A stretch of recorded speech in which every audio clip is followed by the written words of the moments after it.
Selamlar sevgili dostlar, ben Sidar. Bugün anlatacaklarım bir trader'ın çıraklıktan ustalık seviyesine kadar giderken yaşadığı enteresan olaylar. Bu anlatacaklarım kesinlikle kişisel tecrübelerimdir. Çünkü her bir trader'ın aynı aşamaları geçecek diye bir kaide yok ama şöyle baktığım zaman etrafımda genellikle tanıdık çevremde bu işte yeni başlayanlar devam edenler bu aşamaları tek tek yaşıyorlar. Birinci evreye çıraklık diyorum ben ama aslında buna kötü kumarbaz evresi de diyebiliriz. Neden? Çünkü hem iyi kumarbazlar vardır hem de kötü kumarbazlar vardır. Burası çok önemli. Şimdi bir tane kumarbaz, kötü kumarbaz gider, bütün hayatını o kumarhane salonlarında bitirir, bütün mal varlığını orada hibe eder ama bir de iyi kumarbazlar vardır. O da bu işten hayatını sürdürür ve para kazanır. Ben buna daha başka bir videoda değineceğim. Şimdi konumuz bu değil. Bu iş arkadaşlar merakla başlar. İşte başkalarının kazançlarını duyarsınız. Ya abi ben koydum bu hafta 1 lira. Ulan 2 haftada %100 katladım. Öbürü gelir, bir yakınınız gelir yanınıza der ki ya hocam der ben koydum buraya bir 10 lira. Bir haftada, 2 haftada 3 haftada 20-25 lira yaptım. Oh bereket versin der. Bizim çırak da ne düşünüyor? Diyor ki ya bunlar yapıyorsa diyor ben de bu işi becerebilirim. Ben de girerim diyor. Ben de bizimkiler yaptıysa ben de girerim 10 lirayla 20-30 liraya o her hafta ne güzel kazanır ve bu işten karlı bir şekilde cebimi doldururum. Kısa vadede zengin olup kaçarım diyor yani. Aslına bakarsanız o adrenalin kana işliyor yani. O böyle o kumarbaz adrenalin artık yavaş yavaş bizim vücudumuza dolaşmaya başlıyor. Hatta etrafımızda ya açıyorsunuz, bakıyorsunuz YouTube'da, Twitter'da, Instagram'da bu. Bir sürü alım satım yapan insanlar var ve hep öyle güzel hayatlar size gösterirler ki birisi sahilde yatarak trade eder, öbürü malikanesinde oturur trade eder, diğeri Ferrari'nin içinde trade eder falan. Biz de ne düşünüyoruz? Hocam bu işte para var. Hemen biz bu piyasalara girip bir an önce o Ferrari'ye bineceğiz. İşte böylelikle account patlatma yani sermaye patlatma serüvenimiz burada başlar. Piyasaya her girdiğimizde para da kazanıyoruz ama devamlı para kaybediyor oluruz. Bir kazanıyoruz 5 kaybediyoruz. Biz bir kazanıyoruz 5 kaybediyoruz. Daha sonra artık kaybettikçe para getirmeye başlayacağız piyasaya. Çünkü neden? Çünkü arada bir biz de kazanıyor olacağız. Biz kazandıkça mutlu oluyoruz. Kaybettikçe mutsuz oluyoruz ama hele de birkaç defa yüklü bir şekilde para kazandıysak yandı gülüm keten elva o zaman. Çünkü bu sefer tam bir kumarbaz olacağız. Ne var ne yok oraya getireceğiz. Çünkü neden? Of acayip para kazandık ya. Ne kadar çok getirirsem demek ki o kadar para kazanabileceğim. İşte bu da bir çırağın yani bu işe giren işlemcinin sonunun başladığı evre oluyor. Eğer ki çabuk uyanırsa çırak ben neden para kazanamıyorum sorusunu artık yavaş yavaş neden ben devamlı kaybediyorum?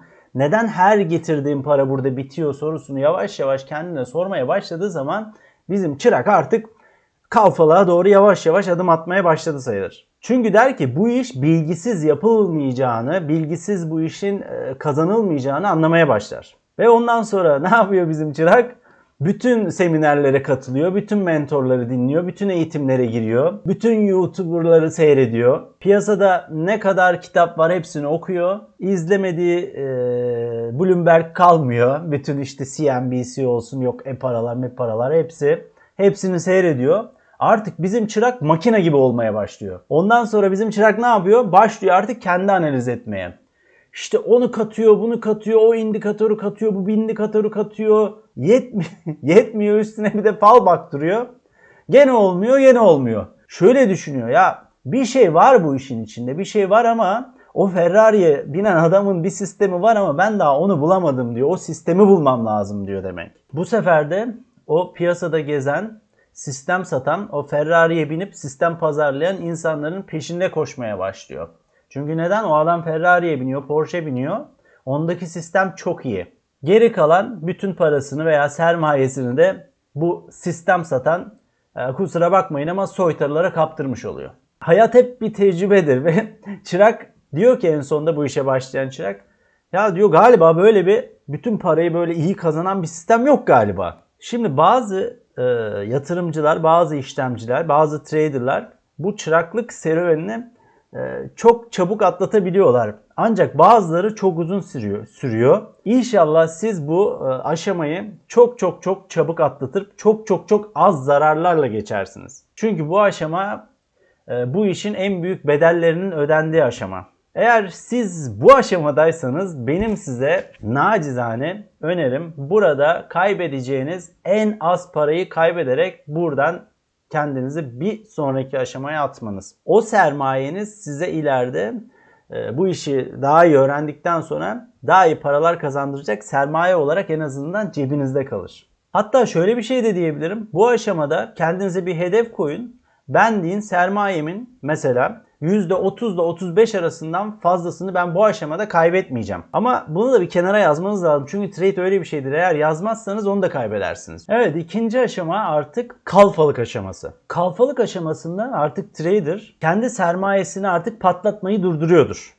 Artık korumasını biliyordur kendi sermayesini. Çünkü onun çok önemli olduğunu artık bu kadar eğitimden sonra çok iyi anlamıştır. Çünkü zaten genellikle eğitimler kendi sermayenizi korumak üzerine verilir. Artık girdiği piyasa ne olursa olsun hiç fark etmez hangi piyasada işlem yapıyorsa kendi hedeflerini, kar veya zarar hedeflerini çok çok çok iyi planlamaya başlıyordur. Çünkü artık hem analiz yapabiliyoruz, hem kar yerlerimizi belirlemeye başlayacağız, hem stop noktalarımızı da çok iyi belirlemeye başlamış oluyoruz orada. Ve de tek bir sistem kullanmaya kendini alıştırıyor bizim çırak. Yani öyle oradan oraya atlayayım, bunun sistemine oturayım, onun sisteminden kapayım, bunun oradaki sistemi bana 10 lira daha fazla getirecek bir sistemmiş. Ben bir tane sistemimde 5 lira zarar ettim. Oh, bu sistemi at çöpe, gideyim öbür taraftan başka bir sistem alayım. Böyle bir şey yok. Tek bir sistem üzerinde çalışmaya başlıyor. Ve artık daha akla yatkın kar hedeflerini kendine belirlemeye başlıyor ve stop noktaları kendine belirlemeye başlıyor. Yani şu aşama gidiyor. Yani ben bugün 100 lira koyayım oraya, 2 gün sonra 200'ü alayım, hadi abi görüşürüz. Veya 200 aldıktan sonra o zaten öyle 100 koyup da 200 alıyorsa büyük ihtimalle hadi abi görüşürüz demiyordur. Çünkü o 200'ü de getiriyordur oraya. Çünkü 400 alacak ya. Veya 400'ü de getiriyor. 800 alacak ya. Eninde sonunda zaten hepsini verip gidiyor. O aşamayı artık geçmiş bulunuyor kalfa. Yani artık kar hedefi daha gerçekçi seviyelerde ve zarar stopları da daha gerçekçi seviyelerde duruyor. Kalfalığın en zor aşaması, burada genellikle traderlar ne para kazanır ne para kaybeder. Tam bir nötr. Ya devamlı işlemlere girer çıkar, girer çıkar, stoplarını çok iyi kullanır. Ama bir türlü de şu karda oturamaz.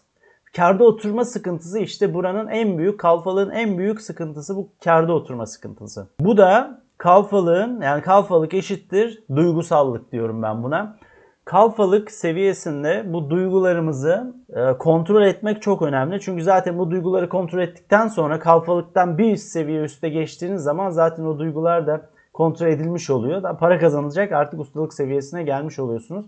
Bu ikinci aşama özellikle duyguların kontrol aşaması. Benim size tavsiyem kalfalık aşamasında bu duygularınızla başa çıkmanız için şu ekranın başından mutlaka kalkmanızda yarar var. Yani pozisyona girin. Stop yeriniz belli. Kar alım yeriniz belli. Çünkü hani 1 lira stop koyuyorsak niye 2'ye, 2,5, 3'e, 4'e, 5'e oynayacağız? O zaten artık kalfa bu işi yapıyor. Tek sıkıntısı işte o karda otururken öyle birazcık kendinden geçiyor. Onu da bütün ekranı her tarafı kapayacaksınız pozisyona girdiğinizde. Fişi çekeceksiniz, gideceksiniz, gezeceksiniz veya dolaşacaksınız, kahvenizi içeceksiniz. Piyasanın oynaklığı sizi hırpalamamış olacak ve kararlarınızı etkilememiş olacak. Bir de bu aşamada girdiğiniz pozisyonlardan tapi çıkmasını birazcık öğrenmekte fayda var. Hani diyelim ki ben 1 liraya stop koyuyorum. İşte 2 liraya, 3 liraya, 4 liraya oynuyorsam piyasa 1 liraya çıktıktan sonra benim 1 lirada stopum var ama 1 lira kar ettim. Stopunuzu alıp yukarı kaldırmak çok önemli. Eğer piyasa geri dönerse en azından gene sermayenizi korumuş olursunuz. Piyasadan tapi çıkmış olursunuz. Yani piyasaya ne aldım ne ver gülüm ne al gülüm diye o işlemi geçmiş sayılırsınız ki elinizde 1 ton işlem olacak. Yani piyasayı takip eden trader'ın bir sürü enstrümanı olur elinde. Sizin de öyle olacaktır. Evet, son aşama artık ustalık aşaması oluyor. Artık bizim kalfada ustalığa adım atmış oluyor. Bu aşamada artık kalfa tabi usta aşamasında piyasalara daha büyük pencereden bakıyor ve çok çok farklı enstrümanlar trade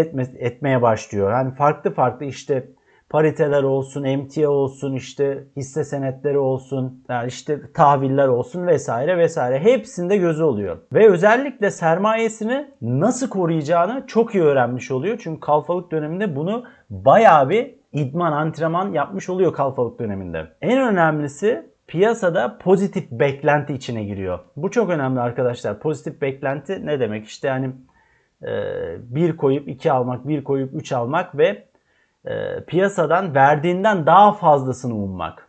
Bunun adı pozitif beklenti. Tıpkı bir kumarhane gibi düşünün. Kumarhaneye ne kadar çok kumarbaz gelirse kumarhanenin kazanma şansı o kadar fazla. İşte usta trader da burada ne kadar çok işte enstrümanla trade etmeye başlarsa ve kayıplarını iyi belirleyip kazançlarını da çok iyi belirlemeye başladığı zaman o kadar fazla kazanmaya başlıyor. Bir usta trader de bunu çok çok iyi artık yapmaya başlıyor. Yani hani derler ya at the end of the day, yani günün sonunda artık bir kumarhane gibi çalışan trader yavaş yavaş yavaş para kazanmaya başlıyor. Usta traderların yıllık bazda kazancı herkes çok merak eder.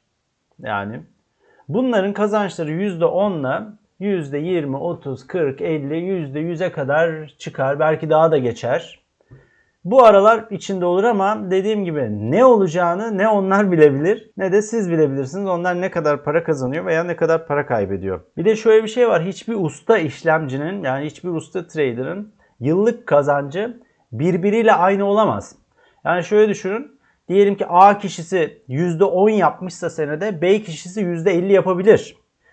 Bir sonraki sene o %10 yapan trader, yani usta trader belki %40, %50 yapacak. Diğeri belki %10'da, %15'te kalacak.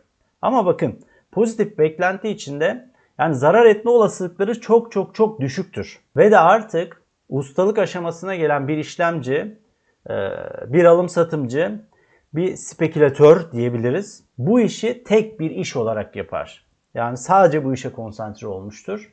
Ve bu işi artık kendi, hani ben bu şeye başlamadan önce size söylediğim gibi iyi kumarbazlar var, kötü kumarbazlar var. İyi kumarbazmış gibi, yani piyasaya veya şöyle de diyebiliriz, kumarhane işletiyormuş gibi de düşünebiliriz. Biz öyle düşünelim. Hadi kumarbaz demeyelim. Bana soracak olursanız bir fikrimi alacak olursanız bence onlar çok çok iyi kumarbazlar. Ve bu mükemmel bir kumarbazlar artık bu işten istikrarlı bir şekilde yıllar boyu para kazanmaya devam edecekler usta traderlar. Tabii bu aşamaya geldiyseniz zaten artık bir sürü enstrümanda trade ediyor olursunuz. Hangi enstrümanın hangisiyle koreli olduğunu, hangisiyle daha iyi çalıştığını veya hangisiyle zıt olduklarını artık daha iyi seziyor olabilirsiniz.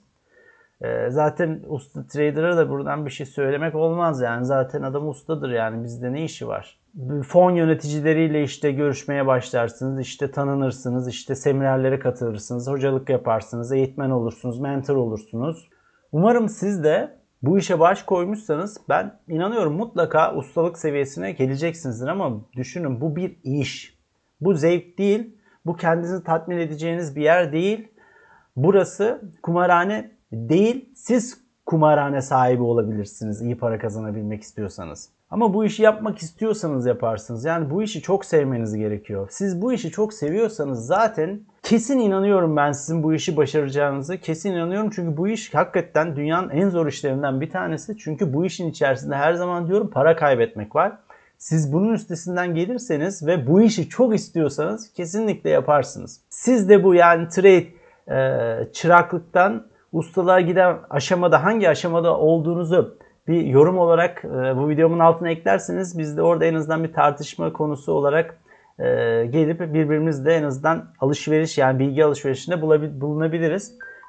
Bana diyecek olursanız ya sen konuşuyorsun da sen bu işin neresindesin? Ben bu işin hiçbir yerinde değilim. Ben bir hiçim. Bugün varım, yarın yokum. Önemli olan sizin bu kanaldan veya öbür kanaldan veya diğer kanaldan veya 3. veya 5. kanaldan, yani 100 tane kanaldan hangisinden bilgiyi alabildiğinizdir. Hepsinden alın, hepsinden bilgilerinizi toplayın ve siz o ustalık aşamasına siz çıkın.